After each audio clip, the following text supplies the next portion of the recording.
মুভিটি শুরুতে আমরা দুইজন বৃদ্ধ দম্পতি অ্যান্টনি এবং তার স্ত্রী জিওভানাকে দেখি। তারা দুজন একটি নির্জন জঙ্গলে বসবাস করত। অ্যান্টনিও একজন রিটায়ার্ড আর্মি অফিসার। তো সেখানে আমরা দেখি তারা ডিনার করতে করতে কোনো একটি কাজের বিষয়ে কথা বলছিল। তবে সেটা কি আমরা কিছুক্ষণ পরেই জানতে পারবো। অপরদিকে আমরা তিনজন ব্যক্তি আরিয়ানা, স্টাফানো এবং রবার্টোকে দেখি, যারা সেই বৃদ্ধ দম্পতির বাড়ির বাইরে দাঁড়িয়ে তাদের উপর নজর রাখছিল। সেখানে তাদের কথাবার্তা শুনে আমরা বুঝতে পারি তারা সেই বাড়িতে চুরি করতে যাবে। তাদের একজন সাথী তাদেরকে খবর দিয়েছে যে সেই বাড়িতে একটি গুপ্ত ল্যাব রয়েছে, সেখানে অনেক স্বর্ণ এবং হিরে রয়েছে, তাই তারা সেই বাড়িতে চুরি করতে গিয়েছে। তারা সেখানে সেই বৃদ্ধ দম্পতির ঘুমানোর জন্য অপেক্ষা করছিল। যাই হোক, এরপরে আমরা দেখি সেই বৃদ্ধ দম্পতি ঘুমানোর পর তারা তিনজনই মাস্ক পরে সেই বাড়িতে প্রবেশ করে। বাড়িতে প্রবেশ করেই তারা প্রথমে সেই বাড়ির ইমার্জেন্সি অ্যালার্মটি বন্ধ করে দেয় এবং সেই ল্যাবটি খুঁজতে থাকে। অনেক খোঁজাখুঁজির পরও তারা সেখানে কিছুই খুঁজে পায় না। তখন আরিয়ানা রবার্টোকে বলে, এখানে কিছুই নেই, তোমাকে কেউ ভুল ইনফরমেশন দিয়েছে। তখন রবার্টো বলে, আমি নিশ্চিত আমি যা খুঁজছি তা এখানেই রয়েছে। এই বলে সে সেই বৃদ্ধ দম্পতির ঘরে যায় এবং তাদের উপরে বন্দুক তাক করে জিজ্ঞেস করে। তাদেরকে দেখে জিওভানা খুবই ভয় পেয়ে যায়, তবে অ্যান্টনিও খুব বেশি একটা ভয় পায় না আর তাদেরকে বলে, আমাদের বাড়িতে কোনো ল্যাব নেই, এখানে তো শুধুমাত্র আমরা দুইজনই থাকি।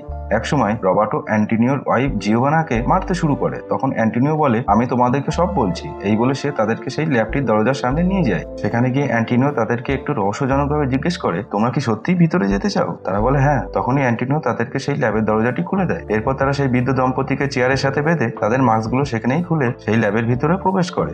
তবে এখানে আমরা একটু অবাক করে দেওয়ার মতো দৃশ্য দেখি। সেই বৃদ্ধ দম্পতির চেহারায় ভয়ের কোনো ছাপই নেই। তারা স্বাভাবিকভাবেই দুইজন দুজনের সাথে কথা বলছিল, যেন কিছুই হয়নি।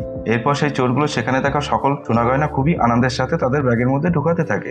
তারা যখন সেগুলো চুরি করছিল, ঠিক তখনই সেই ল্যাবের দরজাটি একা একাই বন্ধ হয়ে যায়। আরিয়ানা এটি থেকে খুব ভয় পেয়ে যায়। তখন তারা সেটিকে খোলার চেষ্টা করে, কিন্তু অনেক চেষ্টার পরও তারা সেই দরজাটি খুলতে পারে না। তখন রবার্টও জোরে জোরে চিৎকার করে সেই বৃদ্ধ দম্পতিকে দরজাটি খুলতে বলে, কিন্তু তারা তো চেয়ারের সাথে দড়ি দিয়ে বাঁধা। তো অপরদিকে আমরা দেখি একজন পুলিশ ইন্সপেক্টর সেই চোরগুলোর গাড়িটি সেই বৃদ্ধ দম্পতির বাড়ির সামনে দাঁড়িয়ে থাকতে দেখে। গাড়িটি দেখে তার একটু সন্দেহ হয়, সেই পুলিশটি বৃদ্ধ দম্পতিকে আগে থেকেই চিনত। এরপর আমরা দেখি অ্যান্টনিও ও জিওভানা সেই চেয়ার থেকে তাদের বেঁধে থাকা হাতগুলো খুলে ফেলেছে। আর তখনই সেই পুলিশ অফিসার ম্যাথিউ তাদের বাড়িতে আসে এবং অ্যান্টনিওকে জিজ্ঞেস করে, আপনাদের বাড়ির সামনে দাঁড়িয়ে থাকা গাড়িটি কার? আপনি কি এই ব্যাপারে কোনো কিছু জানেন? তখন আমরা অবাক করে দেওয়ার মতন একটি বিষয় দেখি। আমরা দেখি অ্যান্টনিও সেই পুলিশ অফিসারকে তাদের বাড়িতে আসা চোরগুলো সম্পর্কে কিছুই বলে না, বরং অ্যান্টনিও বলে, আজকাল তো অনেক চোর ঘোরাফেরা করছে, হয়তোবা তাদেরই হবে, আমি এই ব্যাপারে কিছু জানি না। ঠিক তখনই সেই পুলিশ অফিসার ম্যাথিউ সেখানে একটি চোরের মাস্ক পরে থাকতে দেখে। মাস্কটি দেখে সে কিছু জিজ্ঞেস করার আগেই জিওভানা বলে, এটি আমার নাতির খেলনার মুখোশ। যাই হোক, এরপর ম্যাথিউ সেখান থেকে চলে যায়। এর পরের দৃশ্যে আমরা দেখি অ্যান্টনিও লুকানো ল্যাবের দেওয়ালে একটি সিসিটিভি অন করে আর সে ল্যাবের ভেতরে থাকা ক্যামেরার মাধ্যমে ল্যাবের ভিতরে সেই চোরগুলো কি করছে সেটা দেখে। এক পর্যায়ে অ্যান্টনিও তাদেরকে সিসিটিভিতে থাকা মাইক্রোফোনের মাধ্যমে বলে, তোমরা ভাঙচুর করো না, শান্ত হও। অ্যান্টনিওর কথা শুনে তারা তিনজনই অবাক হয়ে যায়। তখন তারা লক্ষ্য করে সেই রুমে সিসিটিভি লাগানো রয়েছে। তো এখানে রবার্টো একজন শর্ট টেম্পার মানুষ, তাই তখন রবার্টো রেগে গিয়ে সেই ক্যামেরার দিকে গান তাক করে। তখন অ্যান্টনিও বলে, শুট করেও কোনো লাভ নেই, বরঞ্চ দেয়ালের মধ্যে বুলেট লেগে তোমার বন্ধুদেরই গায়ে লাগবে। এই বলে অ্যান্টনিও আরিয়ানার নাম নেয়। তখন তারা খুব অবাক হয়ে যায়। আরিয়ানা জিজ্ঞেস করে, তুমি আমার নাম কিভাবে জানো? তখন অ্যান্টনিও বলে, আমি তোমাদের সম্পর্কে এমন কিছু জানি যেটা তোমরা নিজেরাও জানো না। এটি বলে অ্যান্টনিও তাদের নাম বলে এবং তাদের ঠিকানা সহ যাবতীয় সব পার্সোনাল ডিটেলস বলে দেয়। অ্যান্টনিওর মুখে এই সকল কথা শুনে তারা তিনজনই খুব ভয় পেয়ে যায়। তখন অ্যান্টনিও স্টাফানোকে বলে, গত 6 মাস আগে তোমরা একটা চুরি করার প্ল্যান করেছিলে, কিন্তু সেখানে সিকিউরিটি বেশি হওয়ায় তোমরা সেটা করতে যাওনি। তবে তোমাদের বন্ধু স্টাফানো একাই সেখানে চুরি করেছিল আর সেটা তোমাদেরকে জানায়নি।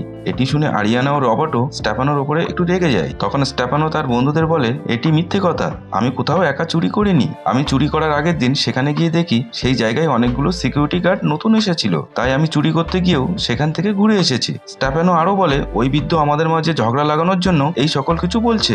স্টাফানোর কথা শুনে আরিয়ানা ও রবার্টো একটু শান্ত হয়। অপরদিকে আমরা দেখি তাদেরকে খবর দেওয়া তাদের সেই সাথীরা তাদের জন্য অপেক্ষা করছিল, কিন্তু তারা তো জানেই না তাদের চুরি করতে যাওয়া সাথীরা কি অবস্থায় রয়েছে।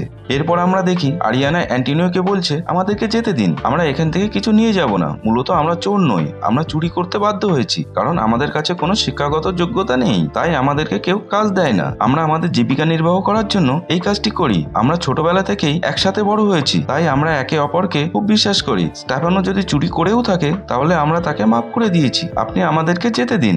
তখন অ্যান্টিনিও বলে, তোমাদের তিনজনের মাঝে সত্যিকারের বন্ধুত্ব কখনোই ছিল না। তোমরা স্টেফানোকে মাফ করে দিয়েছো ঠিক আছে, কিন্তু স্টেফানো যদি তোমাদের সত্যি জানে তাহলে সে কি তোমাদেরকে মাফ করবে? তোমরা তিনজন গোপনে গোপনে একে অপরকে ধোঁকা দিয়েছো। এটি শুনে স্টেফানো বলে, ওরা কি করেছে? তখন অ্যান্টিনিও বলে, তোমার গার্লফ্রেন্ড ও রবার্টোর মধ্যে অবৈধ সম্পর্ক রয়েছে, যার কারণে আরিয়ানা একটি বাচ্চাও নষ্ট করেছে। এটি শুনে স্টেফানো খুবই রেগে যায় আর আরিয়ানাকে জিজ্ঞেস করে ও যা বলেছে তা কি সত্যি? তখন আরিয়ানা বলে, একদিন একটি পার্টিতে রবার্টো আর আমি খুবই নেশা করেছিলাম, যার ফলে আমার একদমই জ্ঞান ছিল না। তখনই রবার্টো আমার কাছে আসে, আমি মনে করেছিলাম সেটা তুমি, কিন্তু পরবর্তীতে যখন আমি জানতে পারি এটা রবার্টোর বাচ্চা, তখন সাথে সাথেই আমি অ্যাবর্শন করাই।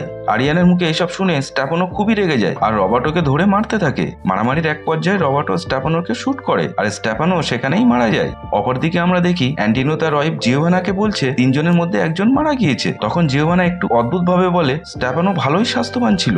এরপর অ্যান্টিনিও সেই ক্যামেরার মাইক অন রেখেই সেখান থেকে একটু দূরে টেবিলে গিয়ে বসে। তখন জিওভানা বলতে থাকে, সমস্যা নেই, আমাদের কাছে বাকি দুইজন রয়েছে, তারাও বেশ ভালো স্বাস্থ্যবান, তবে রবার্টো একটু দুর্বল, তাই তাকে দিয়েই আগে শুরু করতে হবে। তাদের এই সমস্ত কথা আরিয়ানা ও রবার্টো শুনছিল, কারণ অ্যান্টিনিও মাইক মিউট করতে ভুলে গিয়েছিল। যাই হোক, এখানে কি হচ্ছে তারা কিছুই বুঝতে পারছিল না। এই বৃদ্ধ দম্পতির কথাবার্তা শুনে মনে হচ্ছিল তারা সাধারণ কোনো মানুষ নয়, হয়তোবা তারা সাইকো। তারা যখন এই বিষয় নিয়ে কথা বলছিল ঠিক তখনই সেই পুলিশ অফিসার ম্যাথিউ পুনরায় তাদের বাড়িতে আসে। পুলিশের কথা শুনে আরিয়ানা ও রবার্টো জোরে জোরে চিৎকার করে সাহায্য চাইতে থাকে। ম্যাথিউ এসে অ্যান্টিনিওকে বলে, গত সপ্তাহে আমাদের থানায় একটি চুরির ডায়েরি হয়েছিল এবং সেখানে বলা হয়েছিল চোরগুলো বেবি ফেস মাস্ক পরে চুরি করে, আর সেই রকম একটি মাস্ক আমি কিছুক্ষণ আগে আপনাদের বাড়িতে দেখেছি। আমি সেই মাস্কটি পুনরায় একটু দেখতে চাই। এই বলে সে বাড়ির ভেতরে চলে আসে। তখন অ্যান্টিনিও তাকে সেই মাস্কটি দেখায়। অপরদিকে জিওভানা ম্যাথিউকে কপি দিতে বলে। ম্যাথিউ দেখে জিওভানার হাতে এবং গালে কত দাগ। সে তাকে এর কারণ জিজ্ঞেস করলে জিওভানা বলে সে বাথরুমে পড়ে গিয়েছিল, তবে এতে ম্যাথিউর একটু সন্দেহ হয়। অপরদিকে আরিয়ানা ও রবার্টো সেখানে থাকা একটি স্টিলের আলমারি মাটিতে ফেলে দেয়, যার ফলে প্রচন্ড আওয়াজ হয়। তখন ম্যাথিউ উঠে গিয়ে সেই সিসিটিভি ক্যামেরার মনিটরটি দেখে আর অ্যান্টিনিওকে জিজ্ঞেস করে ওই ঘরে কে রয়েছে। অ্যান্টিনিও বলে কেউ না।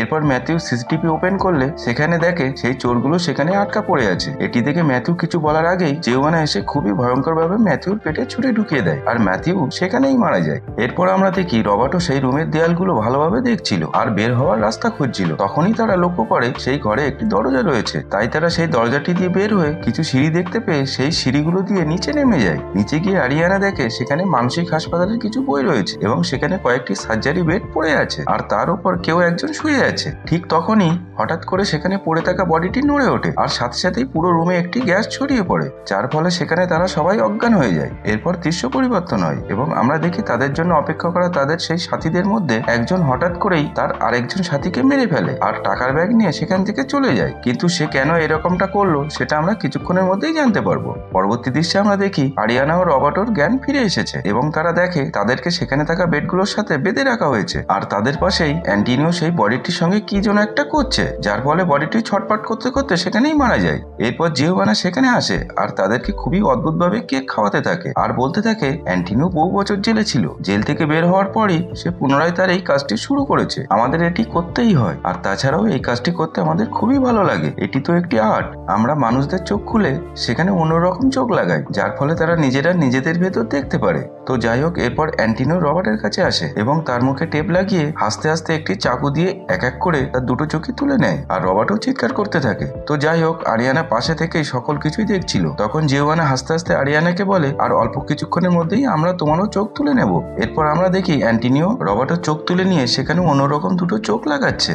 এরপর দৃশ্য পরিবর্তন হয় এবং আমরা দেখি তাদের সেই সাথীটি সেই বৃদ্ধ দম্পতির বাড়িতে এসেছে আর তাদেরকে খুঁজতে খুঁজতে সেই জায়গায় পৌঁছে গিয়েছে। তাকে দেখে আরিয়ানা সাহায্য চাইতে থাকে, কিন্তু ঠিক তখনই আমরা দেখি তাদের সেই সাথী মূলত সেই বৃদ্ধ দম্পতির ছেলে। আর তখনই সেই দম্পতির ছেলেটি আরিয়ানাকে বলে, আমি এখানে চুরি করার কথা রবার্টোকে বলেছিলাম, তোমাদের সাথে আমার কোনো ব্যক্তিগত শত্রুতা নেই, তবে তোমাদের মতো কিছু ক্রিমিনালের জন্য আমার বাবাকে 30 বছর জেল কাটতে হয়েছে আর তাই তিনি বদলা নেওয়ার জন্য তোমাদের মতো ক্রিমিনালকে ধরে কষ্ট দেয়, যার ফলে তিনি মানসিক শান্তি পান। আমি শহরের বিভিন্ন জায়গায় গিয়ে তোমাদের মতো ক্রিমিনালদের সঙ্গে বন্ধুত্ব করি এবং সমস্ত ইনফরমেশন কালেক্ট করি আর সেগুলো আমার বাবাকে দেই। এই বলে সে হাসতে থাকে আর বলে, তোমাদের কষ্ট দেখে আমার বাবার খুবই ভালো লাগবে। আসলে এখানে এই ফ্যামিলির সবাই পুরোপুরি সাইকো।